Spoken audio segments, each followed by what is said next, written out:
lots of specials during the show. Out live on Fox Sports Radio, Sunday mornings 8 to 9, broadcasting live from Kickers Gaming and Sports Bar, 931 Las Vegas Boulevard North in Washington.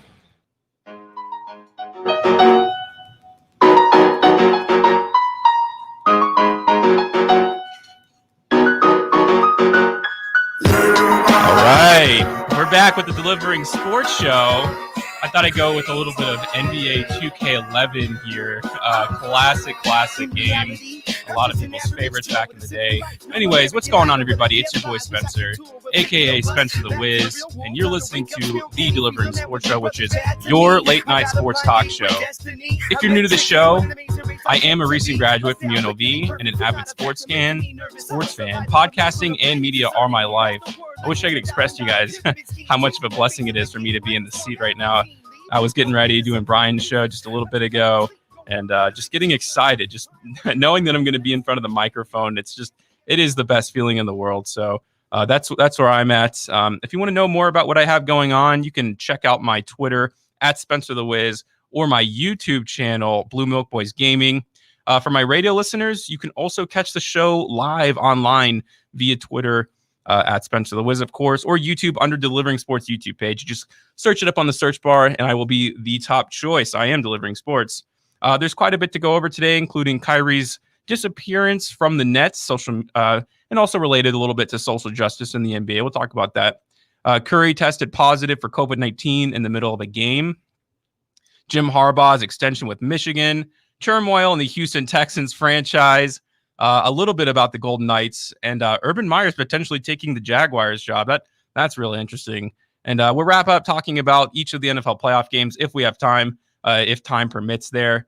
But joining me for today's show is none other than the host you just heard a moment ago with Rent It, Buy It, Refi It, as well as the host of another sports show down the dial. I can't talk about that. But Brian Feldman is joining the show. So welcome to the Delivering Sports Show once again, Brian. Oh, Spencer, always happy to be here. I love being on with you. Love talking sports with you. The two of us could probably talk sports all day long. Just all they're doing is sticking a microphone in front of us, really. Yeah, I know, right? We just have a platform to talk about it now. So we'll get into it here. So Shams reported yesterday that, quote, Nets star Kyrie Irving will miss tonight's game, which was yesterday, against the 76ers due to personal reasons. So before we get into what came out later, what is your initial reaction to hearing the statement about Kyrie? Because we know about the antics he had with the Boston Celtics. He has the bad game, obviously, last year in the playoffs, or when he was with Boston, he kind of threw his entire team under the bus. Or no, it was with the Nets at the time. So what do you kind of make of that when you just hear it? No context at all. Are we talking about Kyrie Irving, Odell Beckham? I mean, who are we talking about? Yeah. I know, you know what I'm saying? I mean, in all seriousness, Spencer, this is ridiculous with this guy. It's not even an opportunity to be relevant. To me, it's an opportunity to take a couple nights off. I'm sorry, man. It goes back to earlier in the year when he said we don't need a coach. And then Steve Nash comes in, and it's like, man, shouldn't you be respecting this guy? I mean, Steve Nash is in the Hall of Fame. Kyrie Irving still's got a long way to go to get there. And I just don't understand this, Spence. He's making a stand because of what happened. I get it. We're all uneasy with what happened. It's something that I think made all of us want to vomit. But in the same respect, really, I'm not taking the night off. Are you? Yeah, I mean, that's what I'm going to try to talk about a little bit. So I'll do what every other NBA sports host who thinks that they're progressive is going to say. And I'll talk about the things that Kyrie Irving has done, because everyone thinks that they're special by saying these things, but they're not. But in case you guys don't know, he did pay for a bunch of WNBA salaries when he opted out of the bubble. So that's one thing he did. And it came out, I think, last week, a few days ago. He paid like 6 students college tuition or scholarship funds at a New York university. So the guy does have a good heart, but I don't know how I feel about it as well. I mean, I can't take the day off of work because I'm uneasy. He's got a big heart, Spencer, but the problem is he's also got a big mouth and a bad attitude. And I mean, I'm happy that he donates and he gives his time and gives some money to charities and things. That's all well and good. But come on, man, these are your peers. Respect the game of basketball. And that's something I just don't see him doing. And that's what bothers the hell out of me. Yeah. And I mean, he didn't tell Steve Nash really about any of this either. And we've seen him do this before where he leaves for personal reasons. And I don't know. I mean, when you're making $1 trillion, do you have the right maybe to sit out a few games? I don't know. I'm not really here to say that or not. I'm not an NBA player, but I think you should at least have the decency to say, hey, this stuff is really important to me, so I'm going to take some time off to do something about it. But he didn't do that, obviously. And I kind of want to widen out this conversation that we're having, because, obviously during the whole craziness of the Capitol and stuff like that, it was on the news all day. I mean, it consumed media for sure. Obviously, we were all glued to our TVs. We all want to know what was happening. So, I mean, I was like everyone else, and I did exactly that. And at the end of the day, I wanted to turn on a basketball game and just kind of get away from it all, because to me, that's what sports is all about. But when you go on it, I mean, it's about all of that as well. And I just want to ask you, I mean, these guys have a legitimate platform. Obviously, they have the right to do this. There's no reason that they shouldn't be doing this, but it just doesn't sit right for me. I mean, I need an escape from something, and I don't want it. Where can you get away from it if you can't get away from it in sports? They're kneeling during the beginning of the game, and I'm not saying these causes are unjust, but shouldn't they have some sort of responsibility as entertainers to kind of take us out of that mind state to de-stress? Because if we're always in that state of mind where you have to be stressed and you have to think about it all the time, I think you'd go insane, especially in the middle of this crazy quarantine that we're going through still. What I do understand is they have a voice. When you're an athlete or celebrity, you have a voice. People listen to you. They pay attention to you because you are relevant. But in the same respect, your job is to play basketball or football or whatever it may be. And you know what I've always said, Spencer, why I advocate team sports so much and why I am so into sports is not, it didn't save my life or anything like that, but what sports taught me at a very young age is how to work with others toward a common goal. You're all trying to accomplish winning on a team. All these sports are team sports. They're not individuals. We perform individually, but we are all playing together for a common goal. And with this common goal, it's about winning. It's about being team. It's about camaraderie. And you've got guys like Kyrie Irving that think they're above all of that. And that's the problem. This is a tremendously gifted basketball player. We're not going to take that away from him. When Kyrie Irving is healthy, he's as good as almost any guard in the game.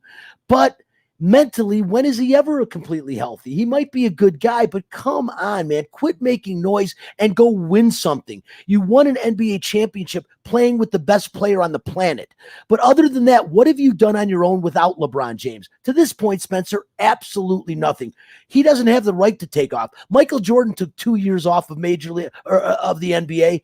Whole different scenario. And after 3 NBA championships, little bit different. Kyrie, come on, man. Play the game. The Nets with you and Durant were supposed to make a big step forward this year.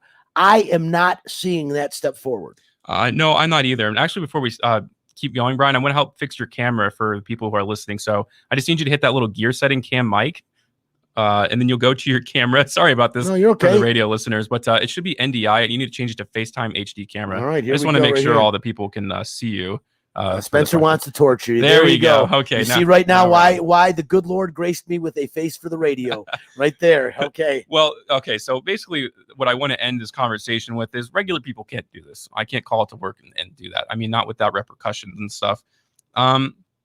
But I also want to end the conversation by saying I don't care what a bunch of people who make $10 million and who have nothing, like they don't know what's going on in real life. I don't blame them. If I had $10 million, could I relate to myself now, like after a few years of being that rich? Probably not. So to see them kind of stick this in your face and be like, hey, think about me too during all of this. I don't know. I think it's a little selfish in my opinion. Not to say, of course, that they're doing something wrong or they're saying the wrong statements. There's nothing to do with that. And I think if you want to make post-game comments or pre-game comments, those are all very valid as well. But when you put it on the court, again, you're just keeping people in that panic state of mind when they should be kind of alleviating some of that stress throughout the day. That's just how I feel about the subject at all. But speaking of Shams, of course, he's the first to report it. He's kind of dominating Woj in this reporting competition here that they always have every year. But he was the first to break the story that the 76ers guard, Seth Curry, tested positive for COVID-19 in the middle of the game. We're talking about the first quarter. He was sitting on the bench. Now, luckily, he had not yet come into the game just quite yet. But this is a problem because we saw this in the World Series. I can't think of his name now. I think Cherner was the one who tested positive, if I'm not mistaken. I don't know how the protocol can allow for results to come up during the game. This is something that you should figure out before. How do you justify this happening, Brian? Because they don't know. If you don't know the results, you don't know if the guy on the bench is positive. And lo and behold, we found out right here that it happened. Yeah, it was Turner, and it was in a very crucial game for the Dodgers. And everyone's like, what the hell? Justin Turner's just gone. and you knew what happened. And in this case with Seth Curry, a really good basketball player, and a good guy, and a guy that's not going to go out there if he thinks he's positive in any way, shape, or form. So he must not have been feeling the effects to that degree. But, Spencer, it's very, very disconcerting and bothersome. And that this can happen and it can slip through the cracks again with all that they're supposed to be doing, because these guys, especially basketball, you are breathing and sweating and body fluiding all over others throughout the entire game. It's a game of physical contact. And in football, you've at least got the helmet in front of you, got these pads. Basketball, you are down to the bare minimum in clothing, and you are rubbing up against somebody constantly. So this is now very dangerous. Now, what do? You got two basketball teams here who could both be dramatically affected by this, and yet we continue to go on. I don't know how to view this, Spencer. I don't, other than to say there has got to be a better protocol to prevent this from happening in the future. What that protocol is, hey, it's not my job to figure it out, but there's got to be one. Yeah, and I've done a little research, so I'll bounce this back off of you when I give you the full lowdown, because I'm curious to know how this could happen too. And I think I know what the issue is. So the NBA came out with 5 positions that all NBA teams have to have. I'll give you some examples, like sanitation, contact tracing, making sure the players are wearing their masks, social distancing. So these are all individual positions. Like one person can't hold all of those. So what NBA teams are doing, instead of hiring people for these positions, they're giving people secondary jobs on their medical staff. So the guy who's supposed to be helping someone help with their bad ankle is now actually doing contact tracing as well. And I think that's putting a lot of undue pressure on these poor guys. And especially when this happened, someone probably got fired for that, even though they may have been working on some sort of medical reason for them, like their regular old job. So shouldn't NBA teams put the money up to make these positions? I think you should be able to give someone the contact tracing job and sanitation in the same one. I think you should be combining them, but I think they should be their own separate people, because that just changes the whole process to me. Well, Spencer, of course, the money is there. The money's ungodly. Even during the pandemic, all 4 major sports were still profitable. How is that even possible when there's nobody in the stands? It just shows you how much money, just advertising revenue alone, goes into these sports. So can the NBA, the NFL, the NHL, MLB all do this? Absolutely they can. They can hire people and have individual positions. And right now in the world we live in, I think it's vital that they do. I mean, these are people that are influential that we look up to, and maybe not so much us, but the younger people do. I know, Spencer, you're getting out of that enamored age, but man, I was enamored when I first got into this business for years, and at times I still am. So the point is, when one of these guys gets COVID, yes, it humanizes the virus, but it also says, wow, that's kind of irresponsible. And so it makes us all kind of be a little bit more irresponsible. You've got to stop this, especially at that level. And they're trying, but it's bothersome. Yeah, it's not a good image for them as well, because, if you do contact tracing, well, luckily, like I said, he wasn't on the court playing, but they don't know now when he contracted it, of course. So he was around the team. I'm sure he practiced with the team. So if the whole team is now quarantining, which I guess they're supposed to, that means 2 weeks is quarantine. I mean, that's been the standard throughout this entire thing. So do the 76ers take 2 weeks off of basketball? How do you adjust your schedule when a team who plays once every night, once every other night, back to back sometimes? I mean, we're talking about 6 to 7 games here that are going to be delayed potentially. How does the NBA respond to that? And how do you have a coherent season when you have stuff like this going on? Spencer, I don't know. And, it's not just the 76ers that need to quarantine. It's the Nets that need to quarantine. And maybe any team they played within 3 days of him getting tested, because you don't know when the virus became active inside of him. I mean, you can't shut the league down. I don't think they're going to do that anymore. They cancel 1 or 2 games here or there, but somehow we've gotten through all these seasons. And I'm pretty amazed, because that I was a big proponent of saying this isn't going to happen. These leagues aren't. I was amazed when they started. I didn't think they were going to finish. My good friend Bernie Fratto told us on the show on Sunday that they're definitely going to play these. They're going to get them started. He was even skeptical to say that they would complete, and they all did. We've got a Stanley Cup champion. We've got a World Series champion, we have an NBA champion, and we have soon to be and a soon to be a Super Bowl champion. So, and I guarantee that's not going to change anytime soon. Did the winners of each of these respective leagues potentially get a walk here and there in a game? I don't know. We'd have to go back and look, but I'm sure, yeah, there was an easy game or two. But then again, everyone's affected by it. So you still can say they're a legitimate champion. If you want to put an asterisk, it wouldn't be because of a team was affected by COVID more than the other. It would be because of shortened schedules, which the NFL doesn't have one. It's a legit season. The only asterisk could be, well, most of the teams played in front of no fans, and there is a 12th man element to the NFL like no other sport, because you definitely can hear them because it's the sport that has the largest crowds. So when they're not there, it's amazing. You know, you and I watched a couple of UNLV games together and saw that with no crowds. And of course, I saw some Raider games, and it is amazing. So again, can you say that this is, that what are they going to do? Are they going to quarantine for 5 days, Spencer? Are they going to do the 7 days? I don't think it really matters. Everyone's under the same umbrella, and I think they're probably going to take Seth Curry, excuse me, and they'll test all the other players and maybe miss one game. That's my guess what's going to happen. You can't take a week off or quarantine a basketball team in an 82-game season for 10 games, 10 days. Well, actually, I was curious when we talk about something you said here, when you're talking about the legitimacy of all these titles and stuff. So this is going to be debated for our lifetimes. We go back and look at this time period when it's finally all over. How do you measure these championships? To me, they feel a little more valuable because you have to go through even more trials and tribulations to get there. But a lot of people saying they're all shams, they shouldn't count. What is your stance on titles and teams in the middle of this weird COVID-19 seasons that we have going on? It's a good question, and it's really tough to say, but, like with Major League Baseball, a 60-game season, I mean, we know traditionally one of the knocks, and Clayton Kershaw is one of the best pitchers of this past generation, and I'll give him that. However, he is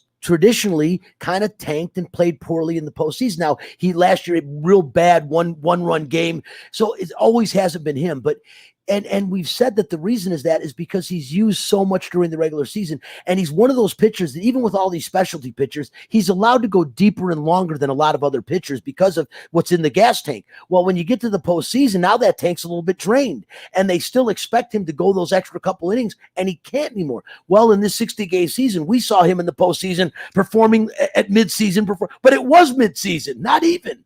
By the time the season ended, it wasn't even a midseason of a regular 162-game season. So that's the reason that it's a little bit disconcerting to say, yeah, the LA, I don't want to take it away from the Dodgers. This town is loaded with Dodgers fans, and I'm happy the Dodgers finally won another World Series since Kirk Gibson's dramatic home run against the A's in 87 or 88, whatever that was. But baseball is the one that I 60 games when it's normally 152 games, whatever it is, that's a little hard to swallow. But the rest of them played almost full seasons. The NBA let more teams in the playoffs, giving more teams opportunity, which made it tougher to get through. And the cream rose to the top when it was all said and done. The Lakers had their little lulls in the bubble, and then next thing you know, when the playoffs come, LeBron James does LeBron James, and you realize how valuable of a counterpart Anthony Davis is to him, because AD was unbelievable as well. But again, what you said is the first time I've really thought of it in that light. And I really liked it that it is just as tough because they do all have these wild and wacky rules. And again, part of what makes these guys and what fills their juice and gets their tank going, it's the fans. And so when you play without fans, you have to find motivation within yourself and through your teammates to go out there and play at the highest level. I've never even done that. I mean, now I can say that I've probably played football games in bigger crowds than the Raiders did this year. And that's insane. So that's why maybe they shouldn't take it away from them. Baseball's the one that's a little bit bothersome because the season was so incredibly shortened that a 60-game season, I loved it. And I've never been more involved in a full baseball season than I probably was this year, because every game was all of a sudden more meaningful than it ever had been before. But in the same respect, 60 games isn't fair when baseball is a long, drawn-out season, and guys that might not have been there at the end of the season that were able able to be there this time around.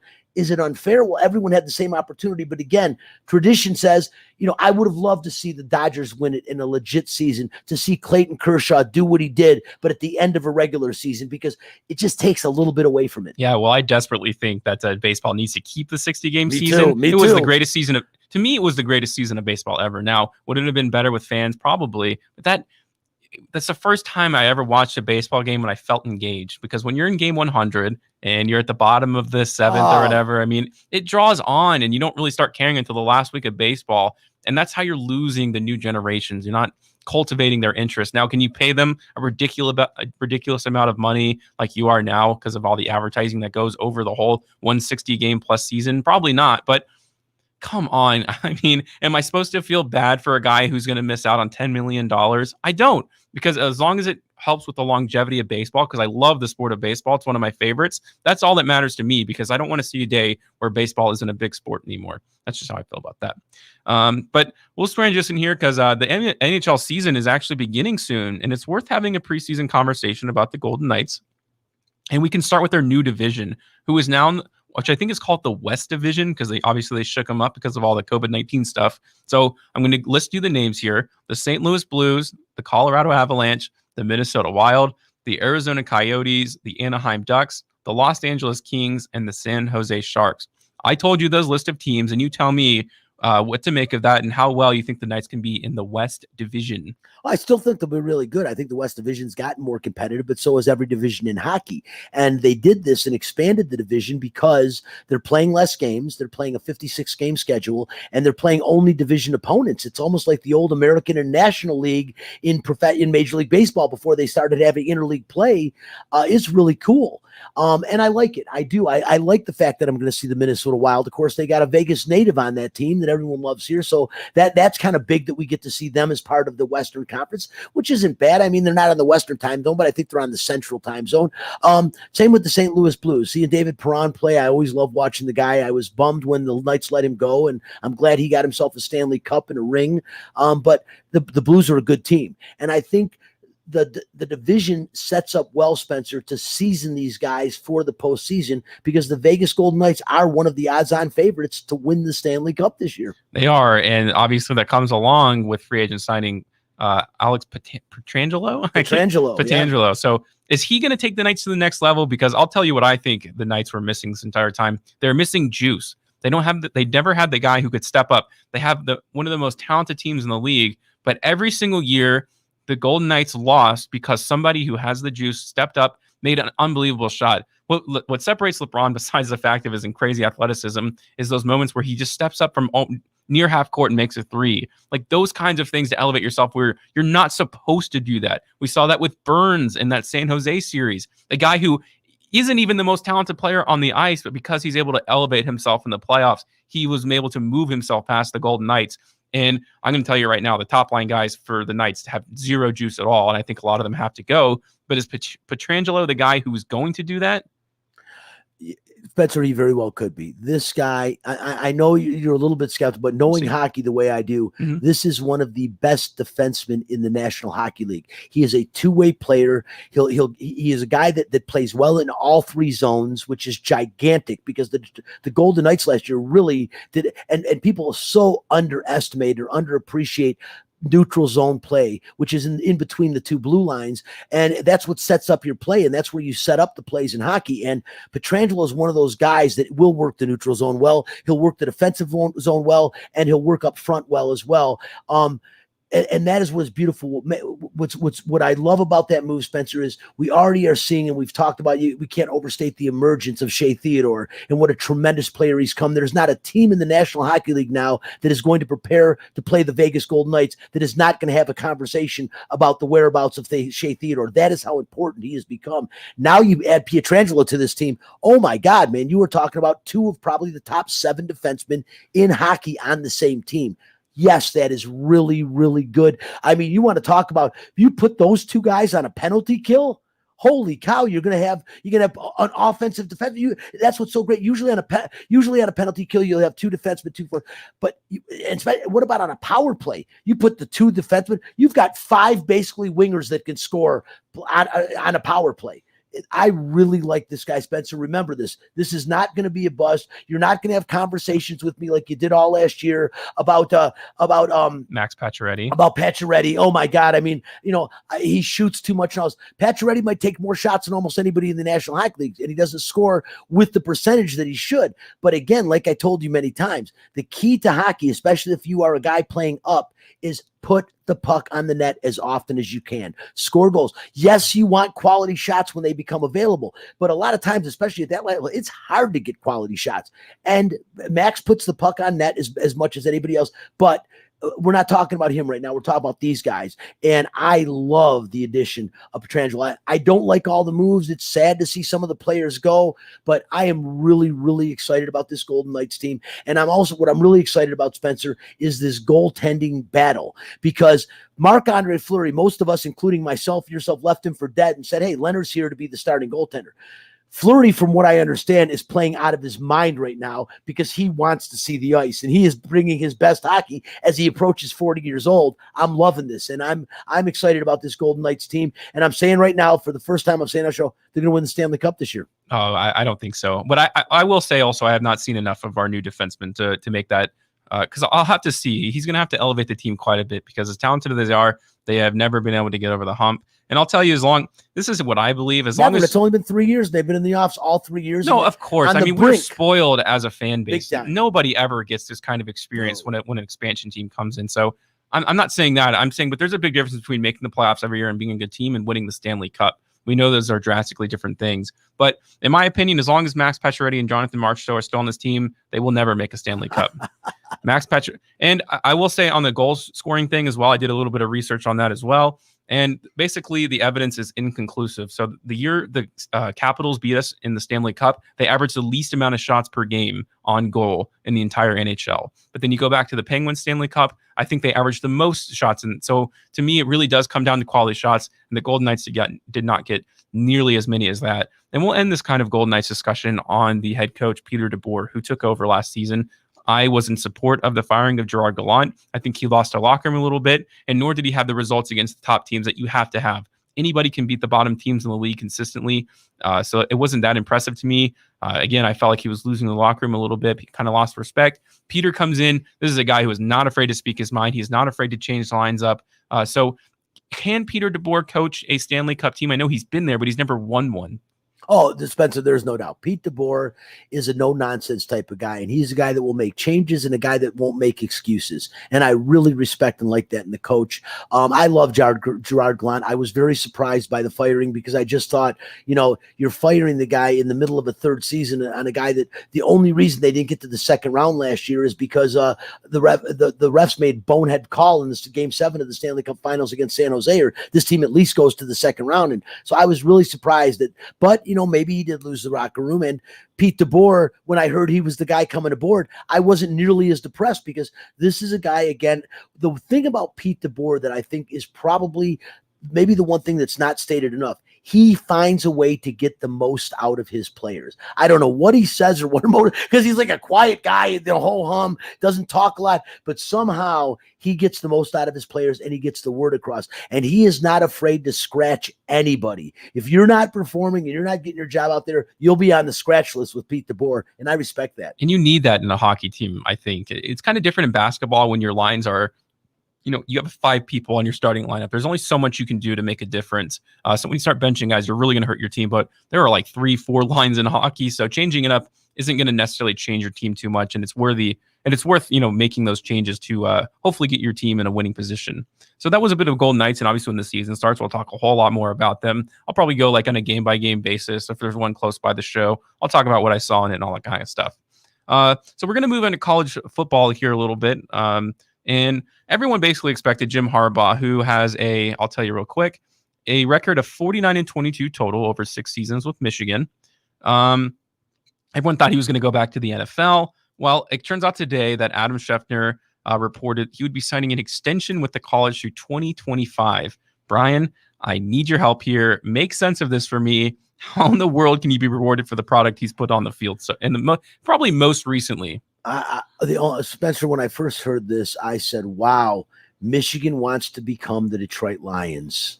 I mean, I'm sorry, Jim. You did a really good job at Stanford, although you had a blue chip quarterback in Andrew Luck that was part of your reason for success. The 49ers is probably the best job you've ever done in your life. And then a year later, you decide to put a distributor cap on Colin Kaepernick and take away his playground mentality, and he went to hell. And, he became famous by what he did. But the bottom line is I think you ruined Colin Kaepernick by trying to take away his strengths, which was running the ball and improvisation, was what made him great. He was a backyard, draw it up in your sand quarterback. And Harbaugh changed that. He overthought. And the reason he did it was he's thinking, well, I got to preserve this guy. His style of play is only going to be for 2 or 3 years because he'll get hurt. So I want to get him a 7 to 10 year career. And it backfired.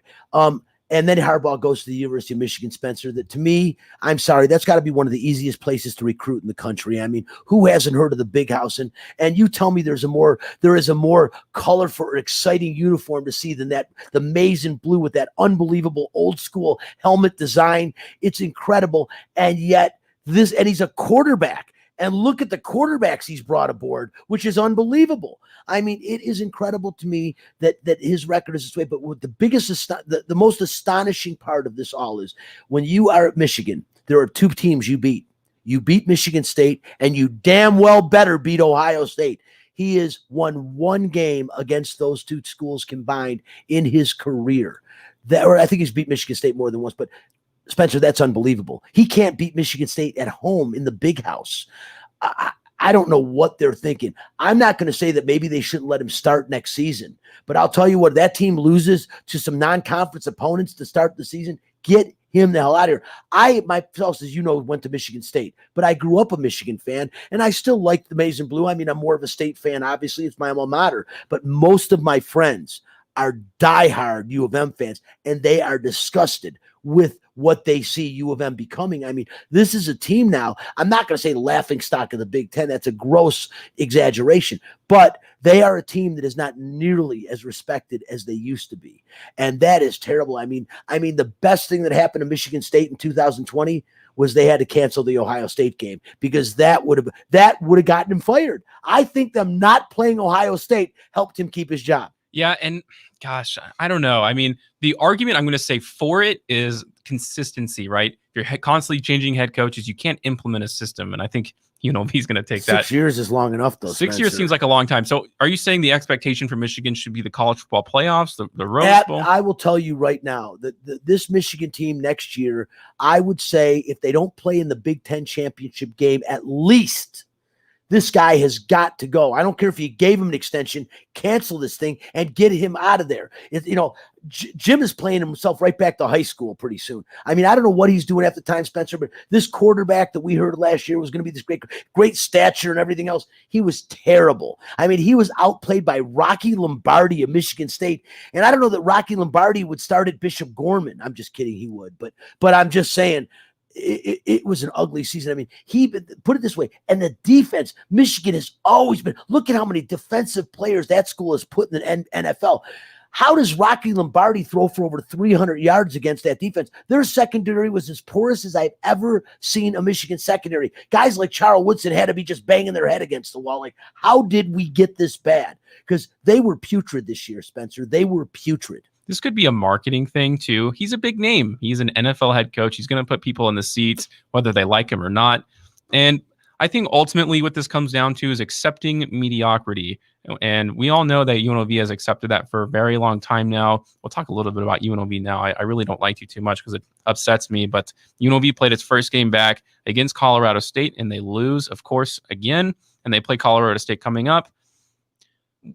Do you think the problem with UNLV is that they accept people who are just not that good and they let them stay too long? Or, I mean, what's the issue here? Because first of all, how long are you going to give TJ Otzelberger, who is having a dumpster fire of a season, bringing in, getting rid of Amari Hardy in a sense, because he's bringing on David Jenkins. Amari Hardy had no choice but to go to Oregon, in my opinion.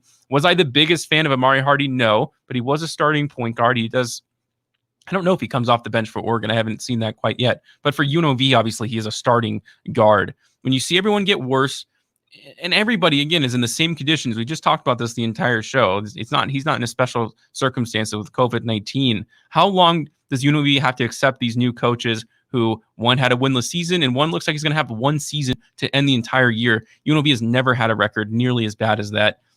he's got to show something soon at the end of the season. But we can start with TJ. What do you make of the situation? How long do you keep him along? I'm going to say his time is short. And I already said that last season that he has to improve over the next season. I kind of liked what he had going on. He doesn't understand talent. He had, I can't think of his name now. I'll pull it up while you talk. But there's a guard coming off the bench who should be starting right now. I think his name is Blake. And last year we saw it with Michu Long. So it's happening again. I'm seeing the same things. And I know UNLV doesn't want to keep having these turnover issues with head coaches and stuff. But when you have a good head coach, have you ever questioned that whether or not he was a good coach? You just kind of know. It's just what's funny is I think a lot of fans and a lot of, especially in the media detractors of Dave Rice, look back now and say, at least when Dave Rice was coaching, they were bringing blue chip stars to play at the Thomas and Mack, and they won some big games. They beat North Carolina, who was ranked. They had that huge win against Arizona, and those were exciting things in days when I saw the Mack like I haven't seen it a lot since I've been out here, and those days seem long gone now. And, the history of basketball, we talk about this rich tradition. What tradition, man? We're talking about something that's 30 years old now. And it's not a rich tradition anymore. Jerry Tarkanian, the old saying, proverbially rolling over in his grave, probably like, what has happened to this program that I built? And I still consider the Thomas and Mack one of the nicer facilities to play basketball. And I loved the Breslin Center in East Lansing for Michigan State, but I like Thomas and Mack just as much, if not more. I mean, it's a beautiful facility to play basketball in, and yet how do you not recruit now? Caleb Herring shined some light on both of us, and it made some perfect sense about saying that as an athlete at UNLV, which enlightened me a bit, that it feels like almost a community college. It just doesn't have the same feel. And you attest to that as well as what you would expect at a college, but it doesn't matter. We know UNLV is a college. And for athletes, especially college basketball players, I'm sure their parents can tell them how great UNLV was at one point in time. How do people not want to come here? And now you don't just have the Thomas and Mack. You also get to use the Fertitta Center if you play basketball. So how can you not use these facilities and the history, albeit over a quarter century old, to bring actual good blue chip talent to UNLV? I don't know. I don't understand. Well, really, I don't think that's the issue. I'm not going to say that right now that it's a lack of talent. Christian Wood is the greatest NBA player to play at UNLV in its school's history. You're going back to Dave Rice again. He was a Dave Rice recruit. I'm talking about right now. We've got one player on this team that I think could be a star in Europe, and that's Bryce Hamilton. I thought Mbacké Jean could be, but I have watched his motor like somebody did something to his motor because it fell off from what I've seen this year. But Bryce Hamilton, he's still putting up points, but he looks much more pedestrian this year. He doesn't look like a star. I 100%, tell me you didn't, regardless of the record, I expected Bryce Hamilton to be no lower than second team All Mountain West this year. And even thinking he should probably be first team. That was preseason. Now, this guy's going to be honorable mention if he doesn't get going. Yeah, but that's the thing. The team that John Morant was on, he was the only NBA caliber player on that team, and they went to the March Madness. Bryce Hamilton is a NBA caliber player. Is he going to make an NBA team? I don't know. But we also saw this with Derrick Jones. Derrick Jones is a starting NBA player now for the Trailblazers in terms of an injury. So we've had good NBA talent, and there's a point guard that's floated around for Golden State, and I think he went to the Lakers for a little bit of time. Pat McCaw. But yeah, no, there's been, but again, all those guys, again, you're talking about Dave Rice recruits, and that's what I was telling you. That's why I'm saying hero. We just didn't see it. People are missing Dave Rice now because even though they didn't, with Dave Rice, the knock on Dave Rice was he was a hell of a recruiter. He couldn't coach. He needed, and I disagree with that. He could coach, but he needed more help. He needed to maybe surround himself with better assistants. I'm not sure, although Ty Simon has turned out to be a pretty good coach up at Southern Utah. But again, Spencer, I just think that there's got to be somebody out there that can embrace this job and bring it back to at least relevancy again. And I don't think TJ Otzelberger is the guy to do that. I didn't think Marvin Menzies was the guy to do that. And I don't know if the guy to do that is out there right now, because right now UNLV, other than the Fertitta Center and the Thomas Mack, is a really hard sell to a coach. Plus, what are you going to get? $700,000 is about what they can afford to pay you. That's peanuts in today's college basketball world. We did have the head coach, but he saw the facilities and he saw the team culture, and he went to Texas Tech. Well, he went to his alma mater. Chris Beard loved. They had him signed. If he was impressed with the program, he would not have left in the middle after signing a contract. That was the head coach. He went to the Final Four that year. So that's how embarrassing the program is here. He probably saw the nice workout facilities. He saw everything that he could use to recruit and he was excited about. And then he went to the campus and he saw what was going on around there. And he left immediately to go to an actual team culture in Texas Tech, which is not known for being one of the best schools in the country in terms of sports. Not always in the Final Four in any sport, but the fact that they had a lot of passion for the school, and that falls on the athletic director to change the culture at the school, and she has not done that so far. So therein lies the issue, Spencer, and it's a whole show all by itself. And I do want to have Desiree Reed Francois. I want to get her on our show again, on the Sunday show, and back on your, I don't want to rip into this woman. I know, she's doing her job, but I really got aggravated when she was trying so hard for the UCLA, and then she says she took her name out of the ring. No, you knew you weren't getting the job. You didn't take your name out. You wanted to make sure UNLV didn't fire you. So you immediately said, "Oh, I'm done with that," because you knew you weren't even. It was like a joke to even give her a thing. Spencer, I didn't think, and I'm sorry, Tina Kunz and Murphy, both of them to me are very nice ladies, and they're good. They're hard workers. I'm not gonna, but I didn't think it could get worse than Tina Kunz and Murphy. I really didn't. I thought she is in a position that's over her head. And I didn't know much about Desiree Reed Francois coming from Cincinnati. I knew a little bit about her background, but oh my God, Spencer, I am amazed at what I'm seeing. I mean, you and I go back to the first game of the season against Montana State. Spencer, I'm not an alumni here, but I saw it in your face. You were red-faced a couple times. It was flat out embarrassing. And that's the coach that she hired that puts a product on the floor that gets embarrassed by Montana State. I know. So I can't talk about it too long because it really does annoy me. So we just talked about college, a guy maybe going back to the NFL didn't work out, but let's talk about a guy going from college who is probably going to go to the NFL. I'm talking about Urban Meyer, probably taking this Jaguars head coaching job. Well, the last we heard of Urban Meyers, of course, was he was dismissed from the Ohio State program after he kept a secret. He knew his assistant coach, Zach Smith, was abusing his spouse. So that's the last we heard of him. And now he's potentially getting an NFL job. So, well, I'll ask you if you think he can be successful in the NFL, but I also want to ask you, do you think that's the kind of energy the Jaguars should be bringing into their franchise, who are actually trying to change things? You're getting a generational talent. I guess the idea is that this guy's worked well with college quarterbacks, like good college quarterbacks. So you're going to take that with Trevor Lawrence and help him transition to the NFL. But for some reason, the stink of it doesn't feel right for a team that has not had good energy about it for my entire lifetime. No, Spencer, it's a good point when you're talking about bad energy, but I don't think Urban Meyer brings bad energy. I think we know what happened at Ohio State. He also has had health issues, which he had some at Florida, which kept him out. I think Urban Meyer is actually a good decision for them simply because it immediately creates attention towards Jacksonville. It's going to get free agents to say, you know what, first of all, you're playing in Florida, a team that really needs that there's nothing but an upside. There's nowhere to go but up, put it this way, for the Jaguars, right? You finished with the worst record in football with one win. So this team and Trevor Lawrence, what a perfect storm for him to go in with Trevor Lawrence, for this team in the same season to get Trevor Lawrence and Urban Meyer. I think for Jacksonville, put it this way, if I'm a resident of Jacksonville and a fan of the Jaguars right now, I am ecstatic. And I'll tell you, as a Lions fan, what I'm doing is closing my eyes and putting myself saying, oh my God, okay, we the worst record, we got Trevor Lawrence and we're hiring Urban Meyer right now. How do I feel as a Detroit Lions fan? I'm thrilled because it's a different culture. The one thing with Urban Meyer, he's kind of a no-nonsense guy.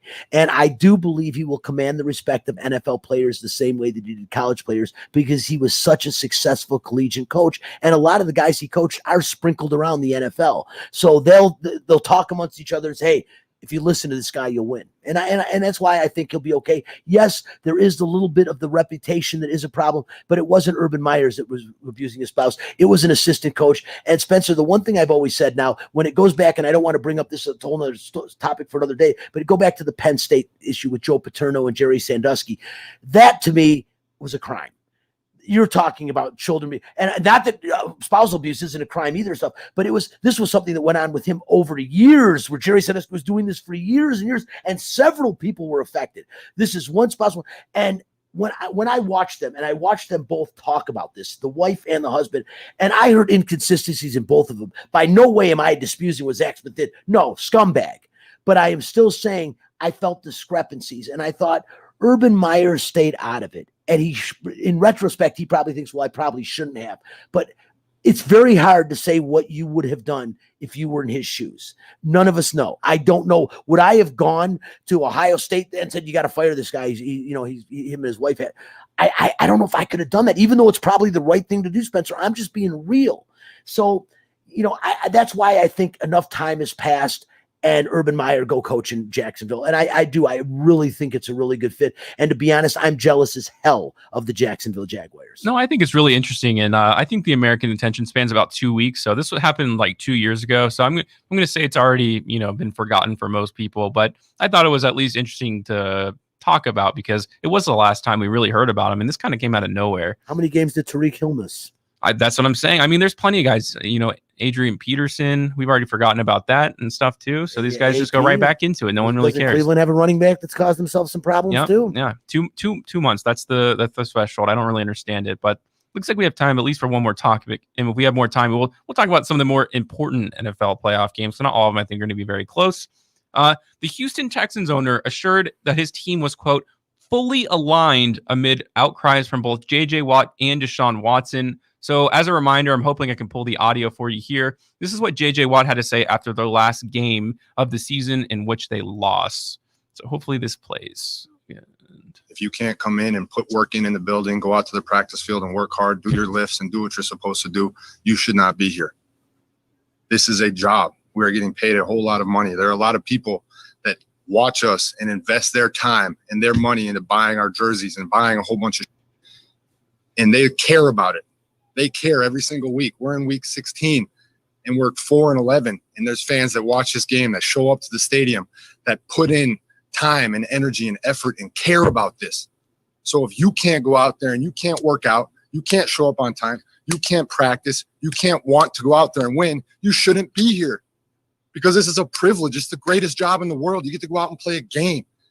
And if you can't care enough, even in week 17, even when you're trash, when you're 4-11, if you can't care enough to go out there and give everything you've got and try your hardest, that's bullshit. So that's how I think there are people every week that still tweet you, that still come up to you and say, hey, we're still rooting for you. We're still behind you. They have no reason whatsoever to. We stink. But they care and they still want to win and they still want you to be great. That's why. Those people aren't getting paid. We're getting paid handsomely. That's why. And that's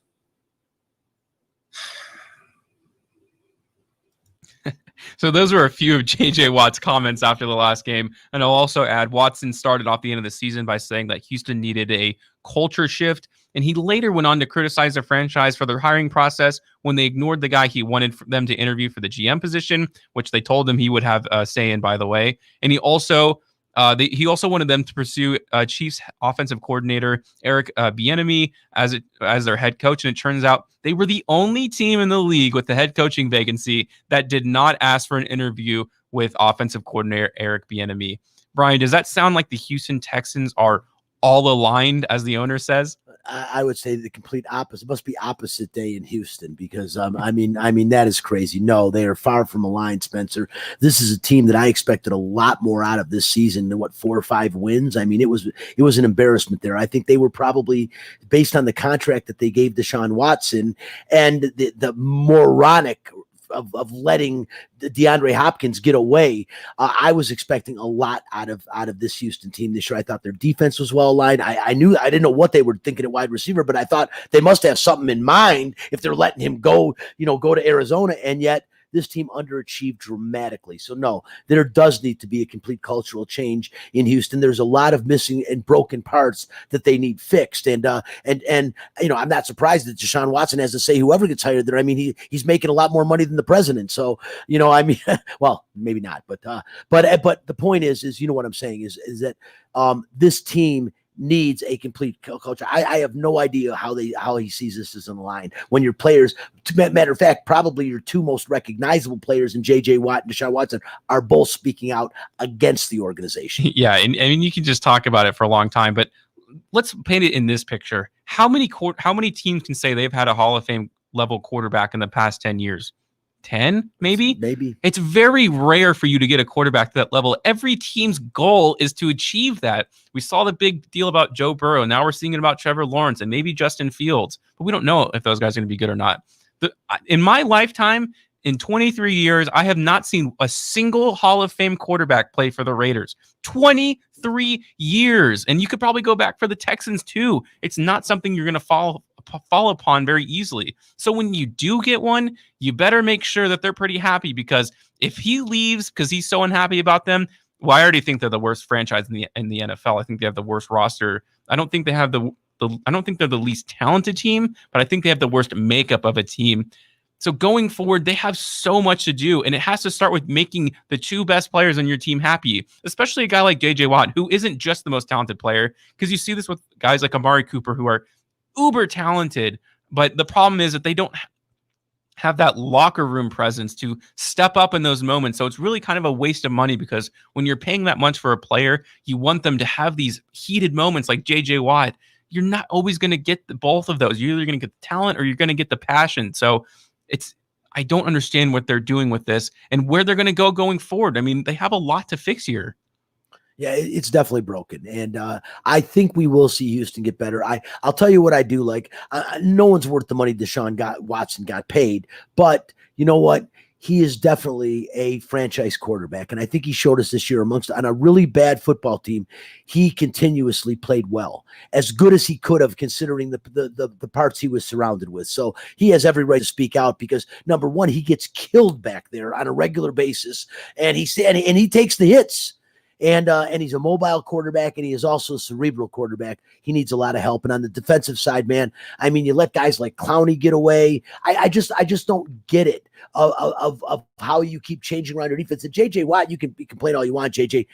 For your back's sake, your health's sake, and your family's sake, you need to get out of the game. You still got the motor and the mind to play the game, but your body's falling apart. 2 years ago, you thought about retiring because of your back, and you're still playing. This is a guy we're going to see in traction. You've seen what Earl Campbell looks like these days. That's going to be J.J. Watt if he doesn't get out of the game soon. Well, if the Raiders didn't have the worst GM in football, they probably would trade for a guy like J.J. Watt, who they desperately need on their team, someone to actually bring in a winning culture. So we have a couple of minutes here. I do want to talk about some of the NFL playoff games, and the most interesting one to me is on Sunday. That's between the Tennessee Titans and the Baltimore Ravens. Now, the Ravens are 3.5-point favorites, but gosh, I mean, this is what the NFL is all about. This huge rivalry. The Ravens were supposed to storm through the playoffs. Their big showing out party with Lamar Jackson, who ended up having like 3 turnovers in that game. Do you think Lamar Jackson has progressed far enough to face a team like Tennessee that has kind of stormed their way into the playoffs and won that division for the team?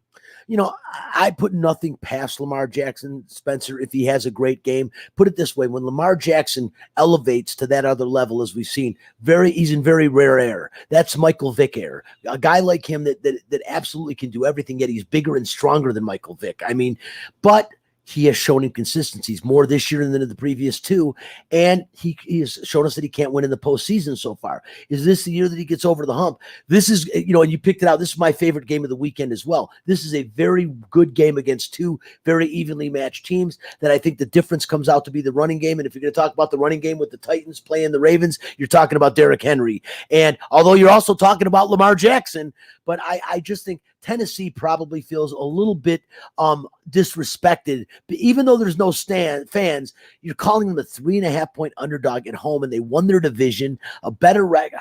I'm surprised at that. I had initially said the Ravens would win this game till I saw the line came out, and I think the Titans will use that line as motivation. They'll use a betting line as motivation to win this game. And so I think I think Lamar Jackson's going to be disappointed for the 3rd straight season. Wow. And you talked about it, because we don't have time to talk about any other games, but I want to talk about this in the last minute. You talk about Derrick Henry, who had a 2,000-yard season, of course, first team All-Pro running back. Those lists just came out today.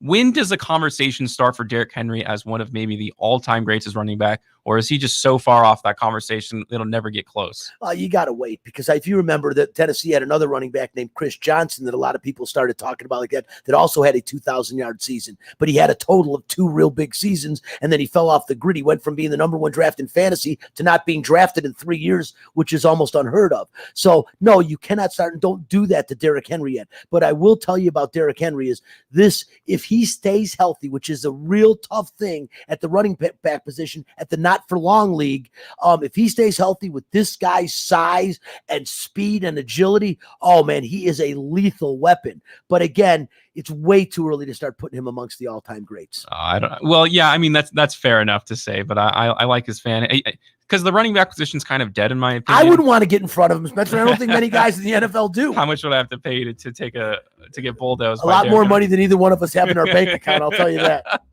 All right. Well, that was the Delivering Sports Show. Thank you guys so much for joining in, and thank you, Brian, for joining the show. It was a really fun one.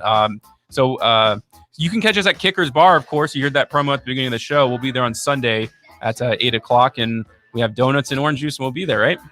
I can't wait, Spencer. Looking forward to a great show tonight, man. A lot of fun, and we'll be bringing it on Sunday. We've got a pretty cool guest. He is a trainer for the Oakland Raiders that'll be on the show with us, and he trains, and we talked about Jadeveon Clowney. He's one of the Raiders he trains. Famous radio shopping show weekdays on 1400 KSHP North Las Vegas and KSHP.com. All right. Well, that wasn't supposed to go off necessarily, but yeah, we'll work with it. I'll go to the next one. But once again, guys, this is Delivering Sports. We'll catch you next week at 7 p.m. We'll catch you next time. Donald Trump's account on Friday saying he had repeatedly violated its policies on glorification of violence. Former acting director of national intelligence under President Trump, Rick Grinnell, says social media and big tech have been against the president for a long time. Grinnell also saying, this is a different Washington, D.C. and the people in Washington, D.C., and I would include the media and the politicians and